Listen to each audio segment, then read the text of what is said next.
Our subconscious mind is like a tape recorder, Mm. and things are being recorded. It could be short videos of incidents, or just conversations, or it can be recordings of something someone has said.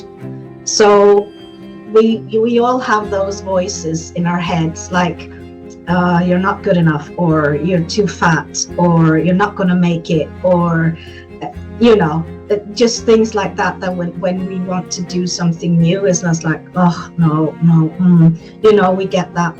And that's one of those recordings. And the fact is that 95% of the time we are awake. It's our subconscious mind that is driving us. So we go on autopilot. We are in that thought pattern that we learned our 7 first years. So that's why it's so hard to break out on our own, because we go in that pattern.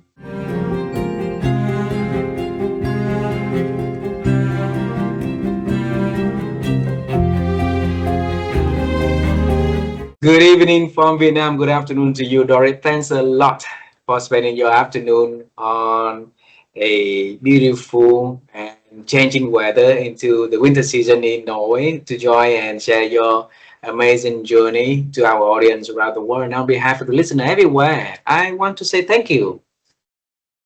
Oh, thank you so much for having me. It's always a pleasure talking to you. Yeah, looking forward to our conversation today.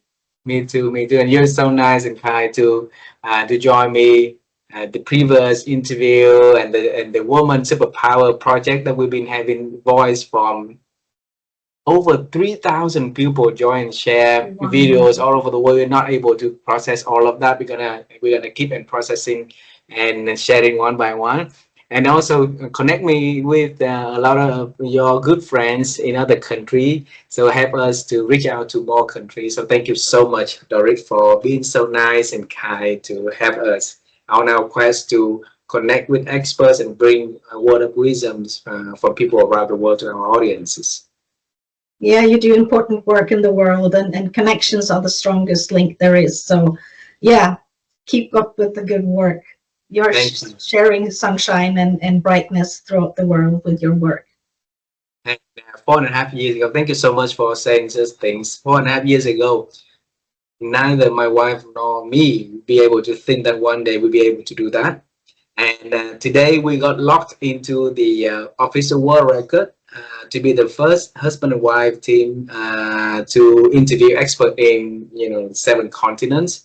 And well, that is something beyond imagination, beyond our belief. It's beautiful, and I just want to share with you. You're the first person know about that also, because we just knew it about 40 minutes ago. So yeah, awesome. Yeah. And this conversation is not about us, so it's all about you. And since you know me, you know our culture, that is very honored for us if we can have you to share a little bit about who you are and the work you do. Would you please do that honor for us? I can absolutely do that. How detailed do you want me to be this time around? You decide. You decide. I decide. Okay. Well, my name is Dorrit, and I am 55 years old. I'm a mother of 3, and I'm a grandmother of 2, and I have 2 bonus kids. I got a slightly used husband. He was married before, and we met, and he had 2 daughters from before, so they're mine now. But they're all grown up. They're between 25 and 35 years old, so all have flown the nest. I had a severe burnout a while back, and I was very ill for 7 years. My memory was non-existent. I couldn't read a book because, like, after one sentence I'd forgotten what I'd read, so I'd had to start over again. It was really frustrating. I couldn't remember how to make the simplest sauces, or I needed like instructions or help to do the simplest things. I could drive my car because like I had been doing that for like 30 years, but the thing is I didn't know why I was driving the car. So I would forget to pick up my kids at school. I would head for the city, or I would head to the school, but I was actually going to the shop. So it was a very tiring time, and I had 24/7 pain, and I was exhausted and depressed, and yeah, the whole shebang. So after 7 years of that existing, I found something that helped me get my health back. And when that happened, all I wanted to do with my kind of newfound health, and my brain was working, and I had like a surplus of energy, and I wanted to give back because I had been requiring so much help and assistance for those 7 years. But I knew that I didn't want to have a boss, because I'm the kind of brought up to be like the good girl, you know, the people pleaser. So I knew that if I had to be hired somewhere and have a boss, then I would push myself right down that hole again, and I didn't want that. So I wanted to be my own boss, work from home, and do something that could help people feel better, find their true potential, and live their best life. So I wondered what that would be, but I had like visitors coming, and one thing was kind of common. When they were leaving, they said, "Oh, I always feel so good after talking to you. You always make me feel better." And I was like, "Oh, maybe that's the path I should try to explore." So I became certified as a leadership by heart coach. Here, there's an academy here in Norway. And they teach us to use our empathy and our intuition to connect with people, to find the way to their maybe even locked memories in their subconscious. It can be memories from this lifetime or a past lifetime, like inherited down in DNA, that is preventing them from fulfilling their dreams in this present. So that's what I've been doing for the last 7 years. Sitting like this, helping people all over the world. And that's why I have the gamer headset on, because I don't want anyone, if someone is walking past my office here or anything, it's just me, and I don't want to miss a sigh or a tone of voice or anything. So my kids bully me and said that I look like a gamer mom, but it's it's because I want to have it all, locked in. Absolutely. So that was a little bit about me. Yeah. Now I can call you the gamer mom. The gamer mom that doesn't game. That doesn't do games. Yeah. No, I don't game. I don't play games. Well, somewhat you do. You know, you have people to do games in their lives to get their lives better. So that also we play as a coach alongside of their lives to help them to get better in the games, right? So but before we go out further, let's stop there. Let's travel time with me. I want to know that people pleasing girl and her journey as little, okay? Because we think that our audience deserve to know a lot more about Dorrit Karlsen and how she grew up. So when I was little, I grew up in a very small city, very poor family, and one night we had electricity, the next night we did not. So when it's dark, I always enjoy thinking that one day I wanted to become an astronaut, and maybe I'm gonna landing on the moon, and I'm gonna see the moon, and how beautiful it is up there, right? But life has taken me to a very different direction, Dory, and taken me to the path that I'm thankful for a chance to know you and having conversation with you today, right? It's not the moon, but you know, the moon could be anything, right? Like today is a moon to me. So for you, when you're growing up, what was your dreams about the future thing that Dorit is going to offer to this beautiful world?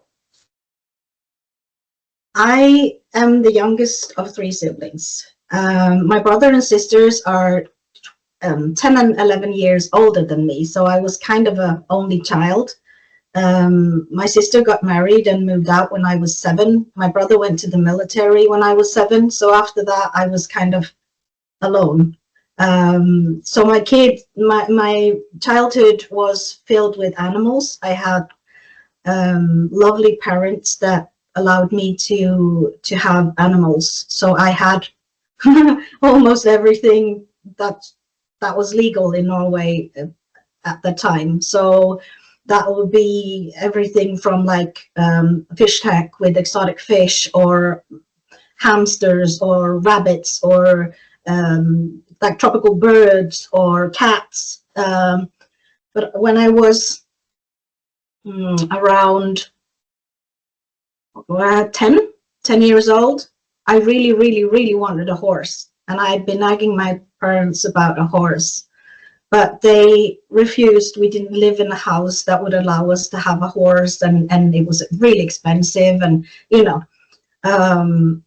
so eventually I gave up and I switched to something a little more small and affordable. That was dogs. And we had a neighbor where I grew up, like short walking distance up the road, lived a single lady, an elderly lady, no kids, no husband, no nothing, just her and about 20 dogs. Oh. And she was a professional breeder. She would go to dog shows. She exported dogs to, well, even America, all over Europe, of 2 breeds, and that's the Norwegian Boo Hound and the Pembroke Welsh Corgis. So I was there every day, helped her with walking the dogs, training them, feeding them.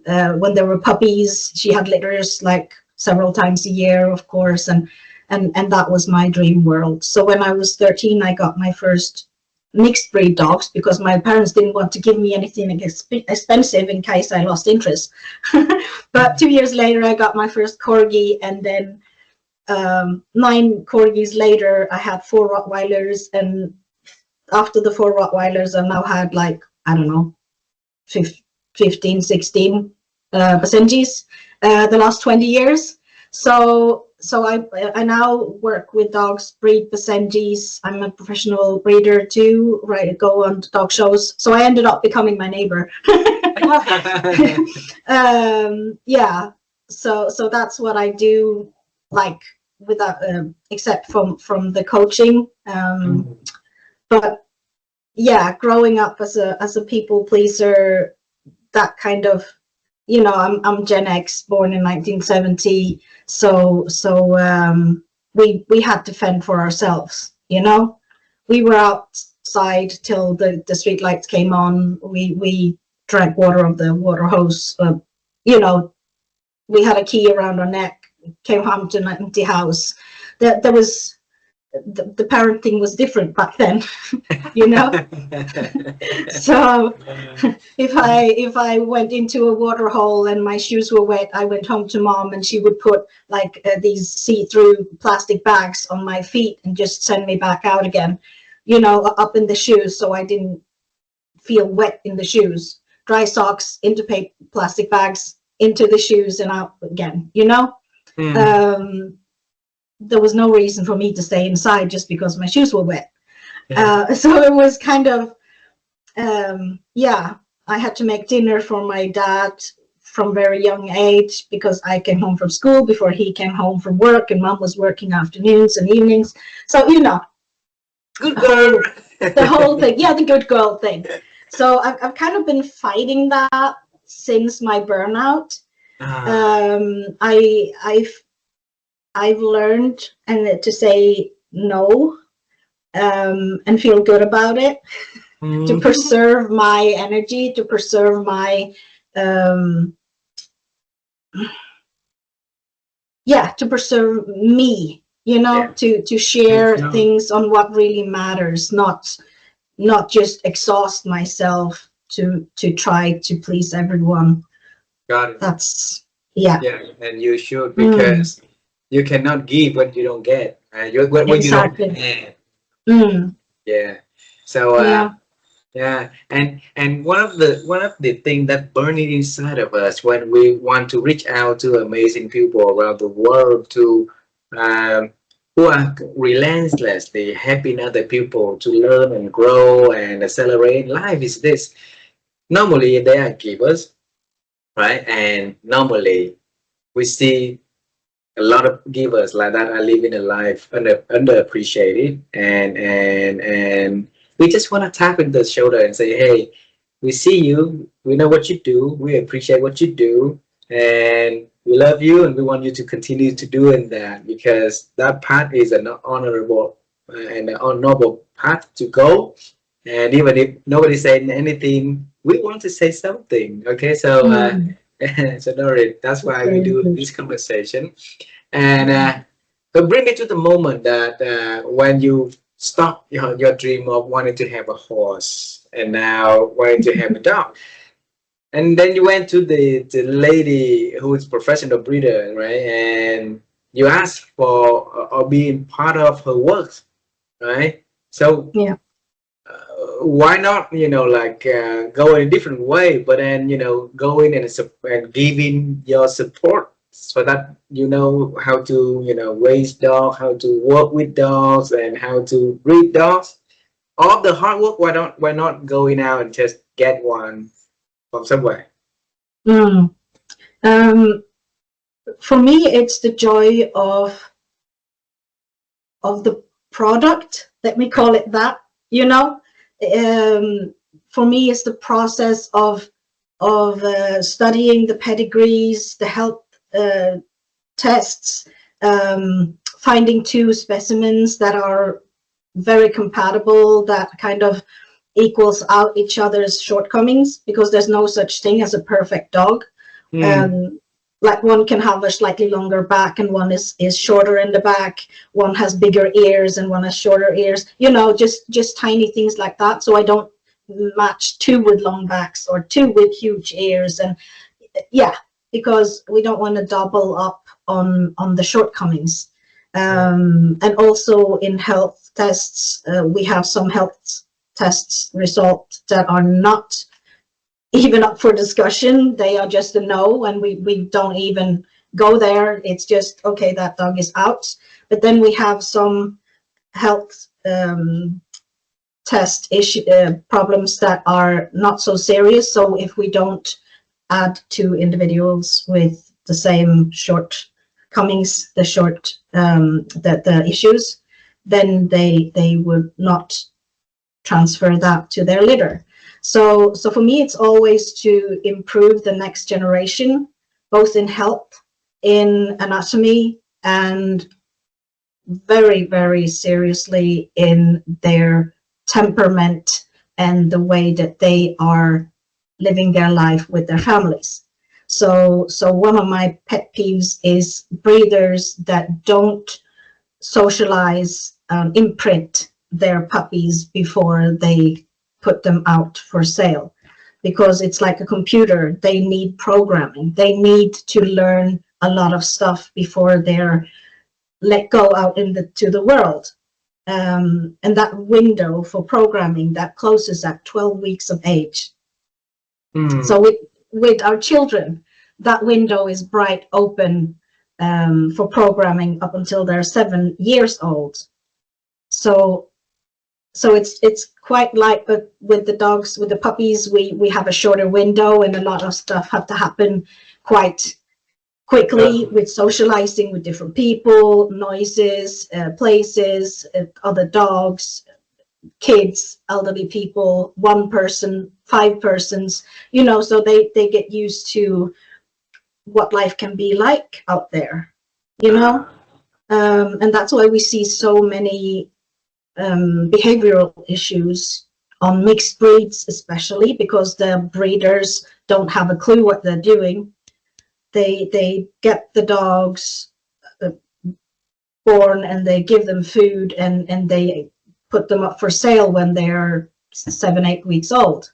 But they don't know anything apart from the room where they were born, their mummy dog and the person that feeds them.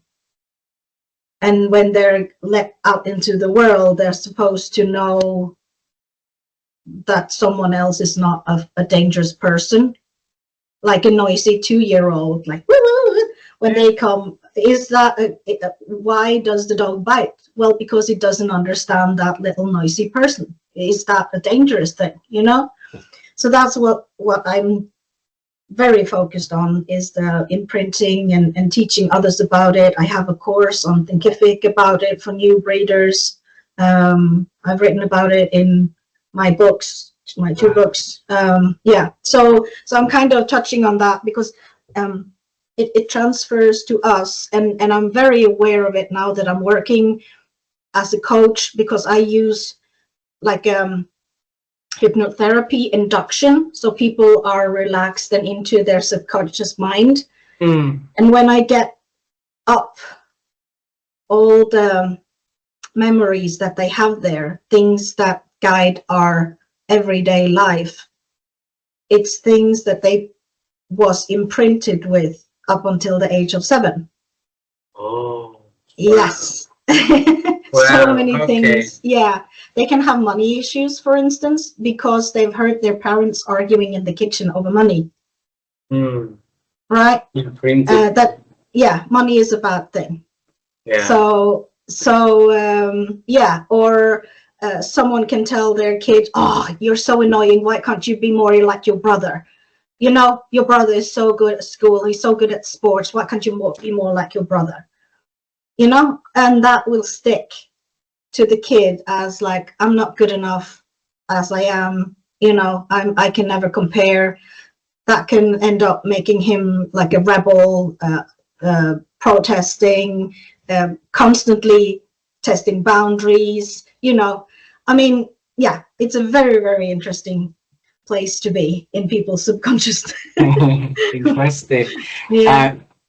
You've been in the depression for burnout for 7 years, right? And I remember our last conversation that you found out a program elsewhere, and you heard about its advertisement, and your instinct tell you that advertisement, that program will help you to solve your problem, and you decided to register for that class immediately. Yeah. Yeah. And the cost for that is huge. Back then, you know, was huge. So, you know, like every day we have a lot of, you know, things that advertise to us, that throw into our email, through our social media. And when, you know, how did you know that particular program is gonna, you know, is gonna address the issue that Dorrit has been facing for years, and it's gonna solve the problem for you? Oh, I think it just said the right things. The advertisement was actually just a man talking in Norwegian, saying something like, do you want to help others? Do you want to learn how to use your empathy and your intuition to help guide people to have a better life? And I was like, yeah. So I I booked a call with one of the coaches working for him, and they did a coaching on me. So we had the whole I got to feel it myself. Like the pro bono. Yeah, so I could feel what it was actually on about, and the big shift that I felt in that half an hour, 45 minutes was huge. Wow. So I wasn't even in doubt. The thing was just my husband was coming home from work, and we were going out to buy groceries.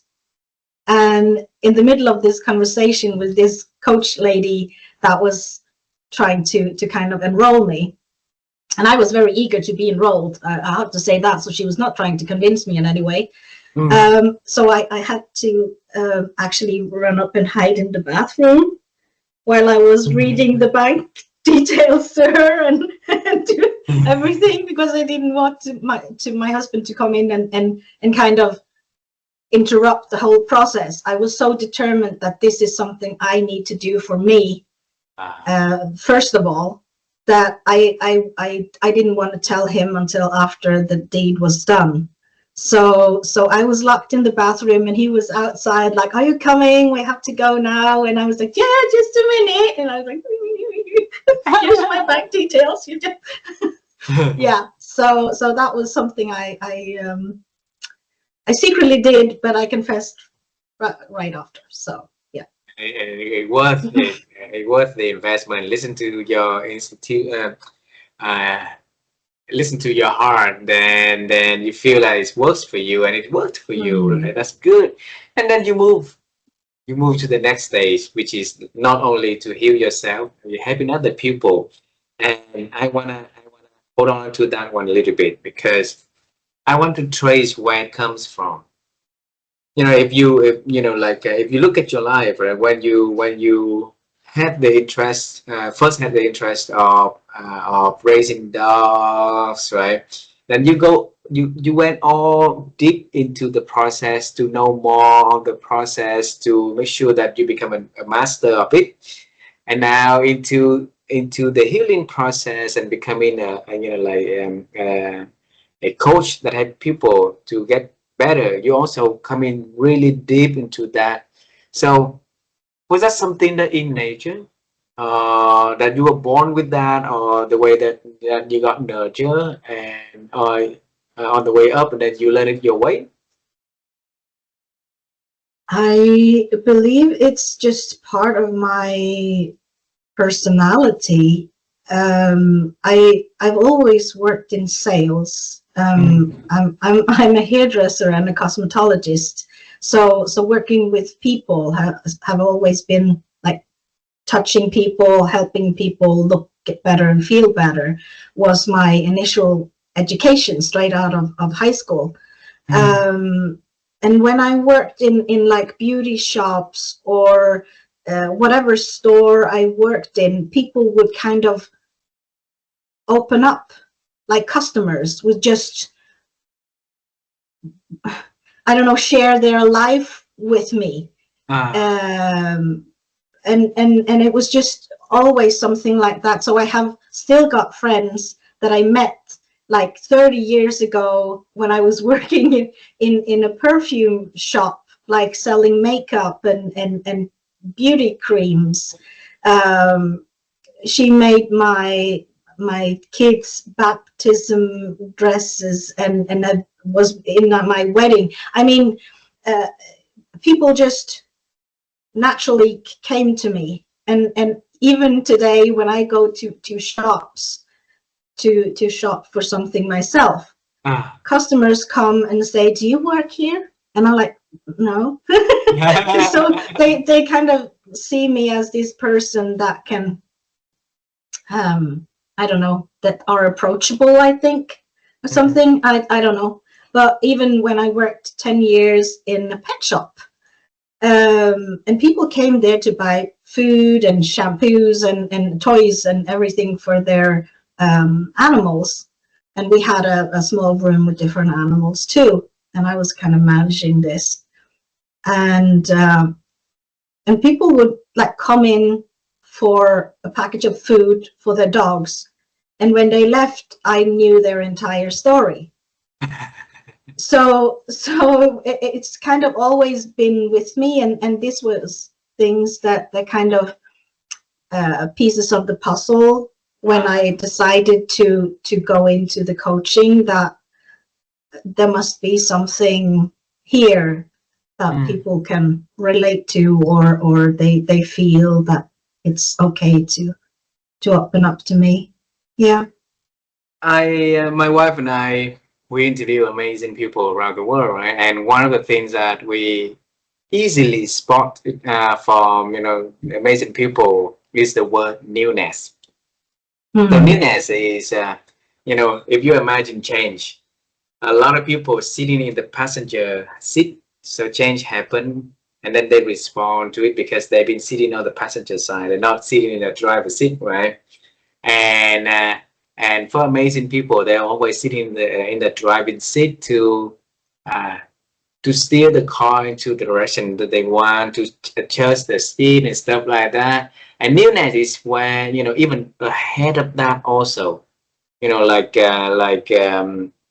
they anticipate change before change even happen, and it's easily to see because if you look at your life, when you read at that things and you let the newness idea that coming in and say, okay, this is new, this might work for me, I'm going to respond to that, I'm going to welcome it, I'm going to lead in my life leaning onto it, and I'm going to go into the bathroom and giving my credit card number to see, how this going to turn out for me, turn out well, right? And now it's fixed. And then you decided to let newness lead in the path of now helping other people, because that's never on your radar before, and then and then you decide to do that. So if you look at your life and look at the benefit of newness that has bring to your life, how would you tell about that, newness and its effects? The newness that I found in my life after my burnout has been earth-shattering. It's just amazing because it's allowed me to live my life completely differently. And there is no bigger joy than to getting feedback from people that you've helped, and when the changes are happening quickly, people may have gone for years and had issues that they've kind of bumped up against and feel that they're kind of stuck in everything, or they've had some sort of trauma, or they've had like fear of flying, or claustrophobia, or things like that, that's kind of hindering them from living their best life. And when you get the feedback that after 1 or 2 sessions their lives are shifted so much, oh, I get chills. It's the best feeling ever.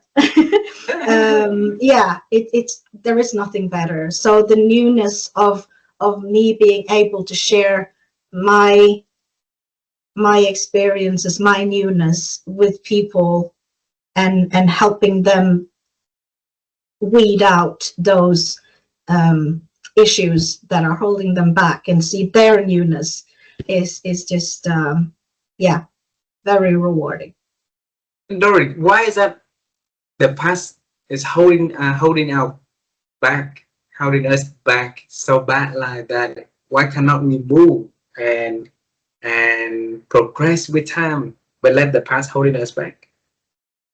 Because our subconscious mind is like a tape recorder, and things are being recorded. It could be short videos of incidents, or just conversations, or it can be recordings of something someone has said. So we all have those voices in our heads, like you're not good enough, or you're too fat, or you're not going to make it, or just things like that, that when we want to do something new, is just like, oh no, we get that. And that's one of those recordings. And the fact is that 95% of the time we are awake. It's our subconscious mind that is driving us. So we go on autopilot. We are in that thought pattern that we learned our 7 first years. So that's why it's so hard to break out on our own, because we go in that pattern.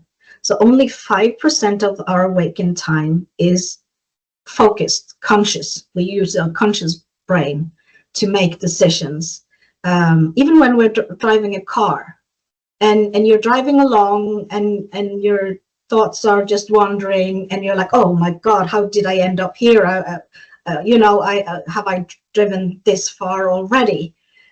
You've been in your subconscious mind, and you're driving the car on autopilot because you've driven so many times before. So your two brain parts are operating two different systems at the same time.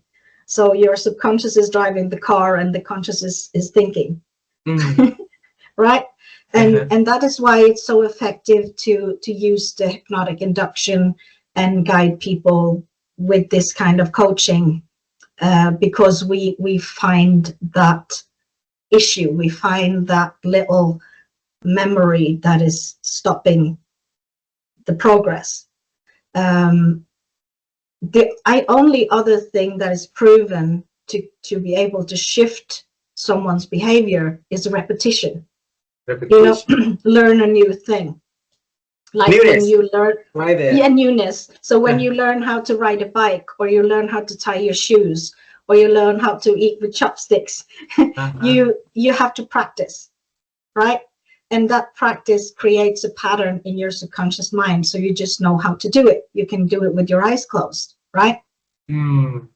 But reading a self-help book, it doesn't change anything, because right there and then you're focused, you're in your 5%, you're reading it, but it doesn't change anything, because as soon as you put that book away, you slide back into the 95%.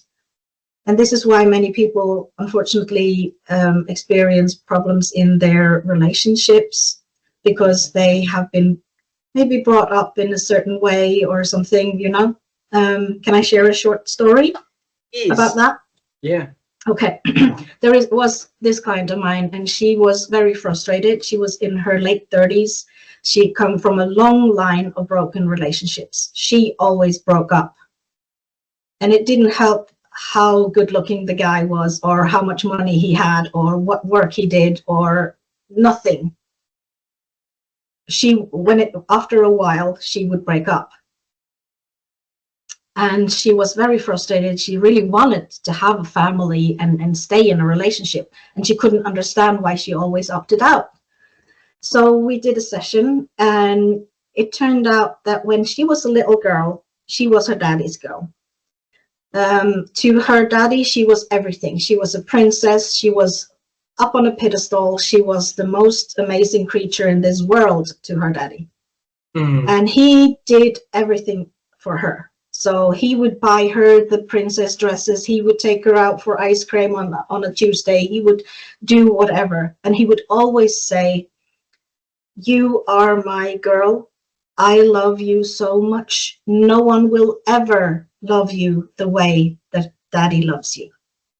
And this became her pattern. So she compared every boyfriend to her daddy's love. And in the beginning, we are very like, oh, you know, and the infatuation is blooming, and you're head over heels and everything. But then when the daily life settles in and you don't feel that anymore, she didn't feel that they loved her. This was not right love for her. And she didn't even realize that she compared it to her father's words. So when her boyfriend stopped treating her like a princess, she was out. Yeah.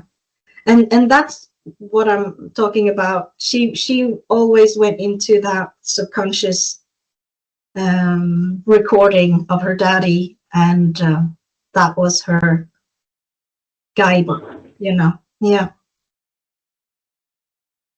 I think that I really wish that a lot of people will be able to have a therapy session like you, so that they can go into their subconscious and rearrange what works and what needs to be let go.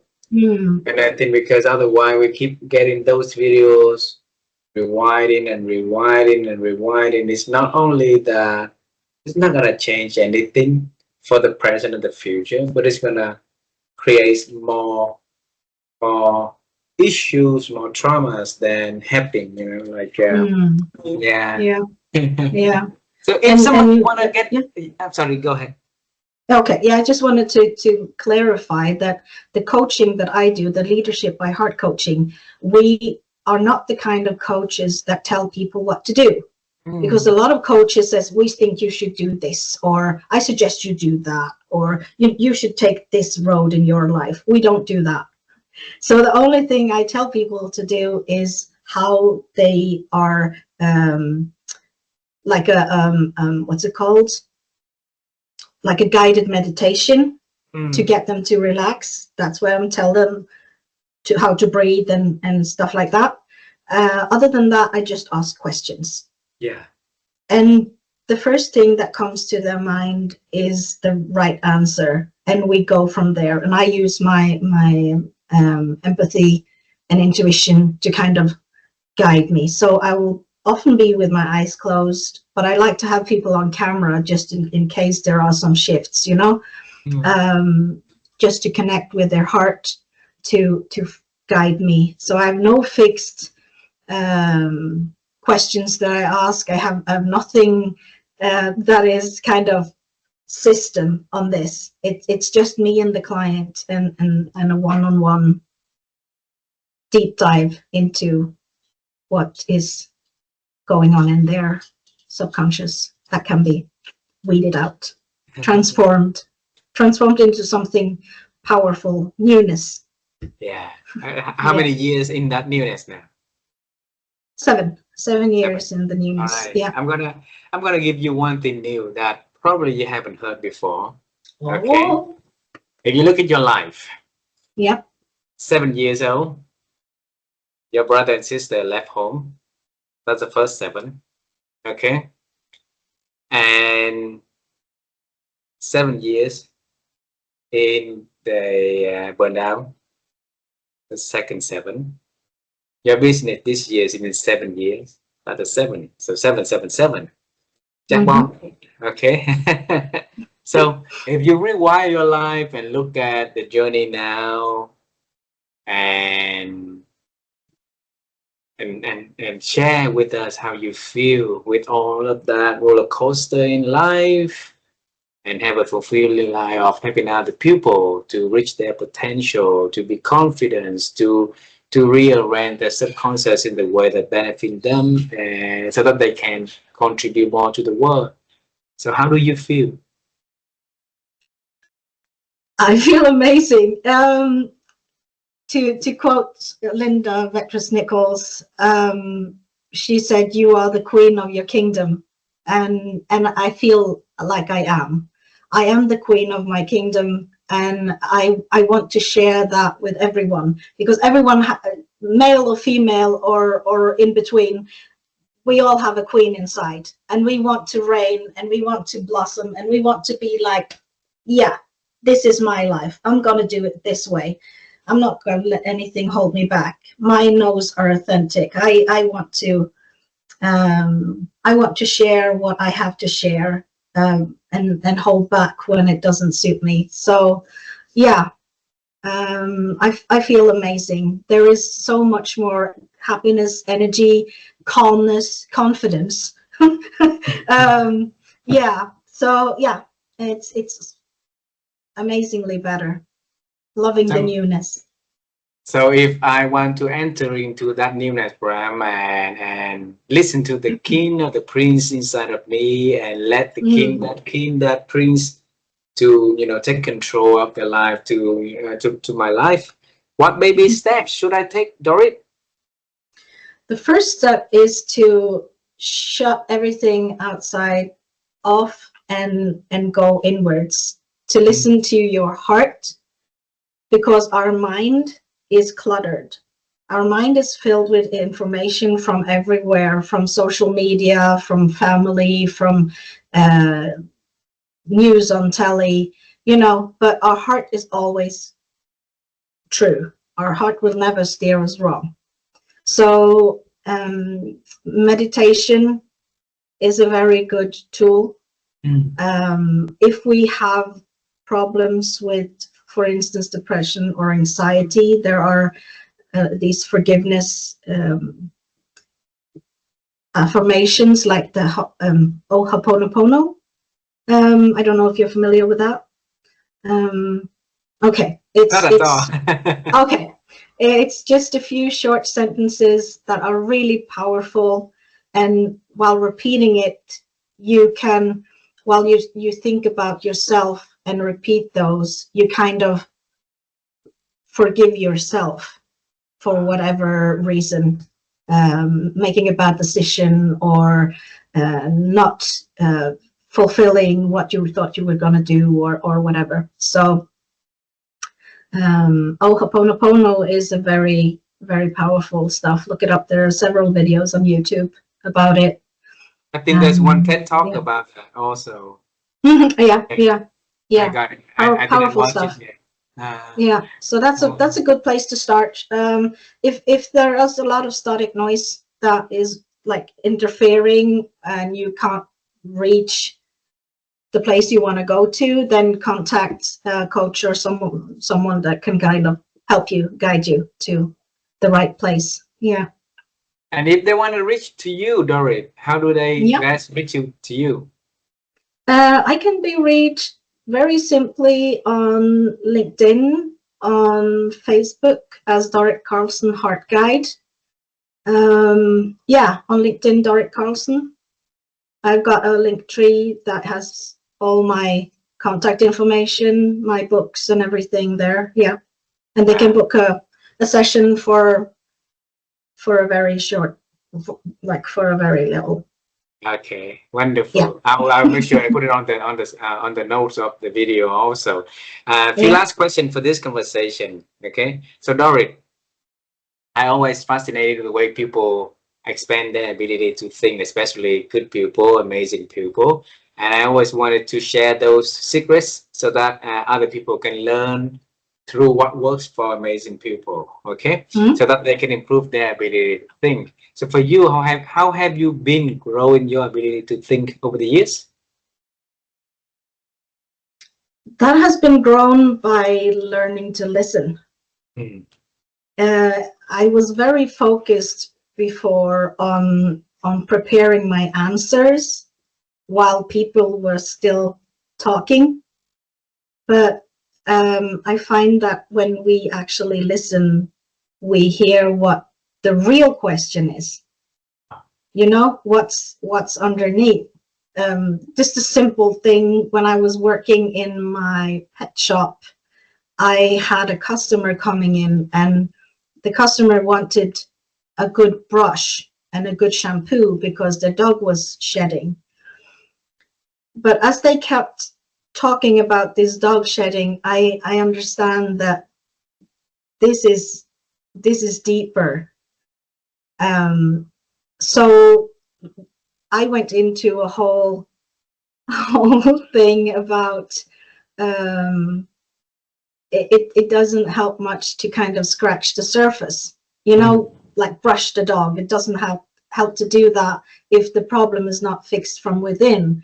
So I went into the feeding and the supplements and the health of the dog to help them stop the shedding, instead of just putting a band-aid on it, if you will, you know, just removing the hairs all the time. So yeah, to listen and feel what is actually the issues. I have a question to travel the past, another question to travel to the future to end this conversation. Okay, the question to the past. Imagine with me that, you know, we're gonna travel into a place that you're gonna walk from your father's home to the lady's home that on a normal day that you go to work with her, right? And we're gonna stop you back then on your way to work to her to your neighbor, the elder lady neighbor, right? And we say, okay, this is Dorrit from the future talking to the Dorrit from the past, and the young Dorrit. And you can tell her anything about her life, about the journey ahead, about anything that you can tell her. So what is that Dorrit now is going to tell Dorrit then with her? I'm gonna tell her that keep it up. You're gonna have so much joy and happiness from doing this later in life. So that's what I would tell her, to learn as much as you can, and it will make connections with people that is lifelong friends. It will give you so much, both in joy and fulfillment. But to be honest, I do make money from selling the puppies, even though a lot go to health testings and veterinarians and dog shows. But you know, there is a balance. So it kind of gives back, and to having the dogs around, even when I was really sick and depressed, I don't know where I would have been if I didn't have my dogs to take me out. I mean, they were like my personal trainers. I had to go out, you know. There was no option to stay in bed. They would have to go to the toilet inside, and that was not an option, you know. So even though I was very depressed and ill, I still had them to kind of get me through the day. They were my companions. So yeah, I can't even imagine my life without dogs. That's no option. No.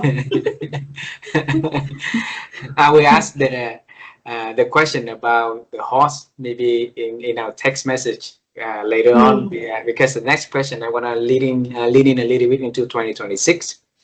All right. So the next question is the last question, also having two parts in there. One is, what is the one skill that you are focusing to learn and improve in 2026? The second one is if you think that one skill that everybody must master as soon as possible in their life, going to yield a lot of benefits for them and for themselves, what would that be? Oh, two very good questions there.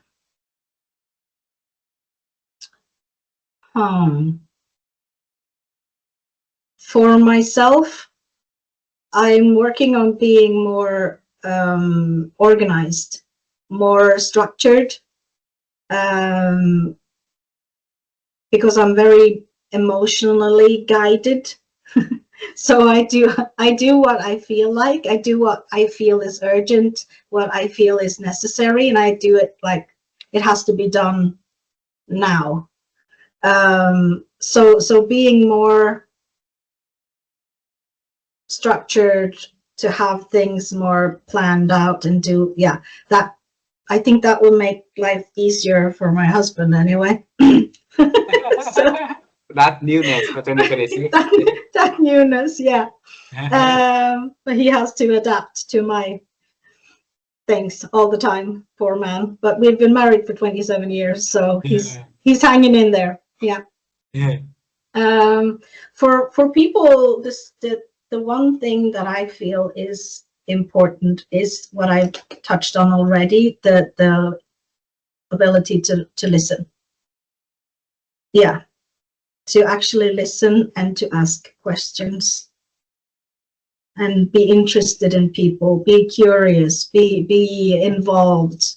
And now in this day and age, with all the social media and everything, people are very eager to kind of put themselves out there, but how are they really feeling? You know, how are they really doing?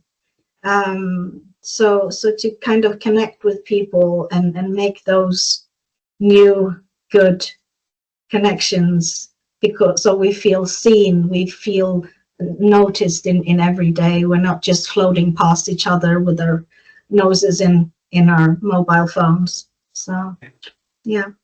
Thank you so much for sharing that, and I hope that newness that you want to do in 2026 will bring the relationship, all the works from this level to the next level to the next level. That is the power of newness.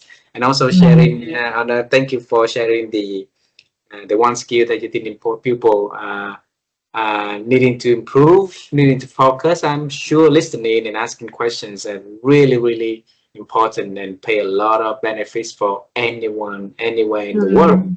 Because that's how Yeah. relationships are built. That's how deep and good relationships are built. And we are human, and we're connecting to one another. If without relationship, we're not gonna exist, right? So thank you, Dorrit, for Mm. joining and sharing your story with me and with our audience. We love you and we look forward to seeing you and having the next conversation with you. Okay? Thank you. Thank you so Thank much for you. having me. And I love you guys so much. Keep shining Thank and you. keep doing your good work. You're Thank you. such an inspiration. Thank you. You have a beautiful day and say hello to your family first. That I will do. Thank you. Bye bye.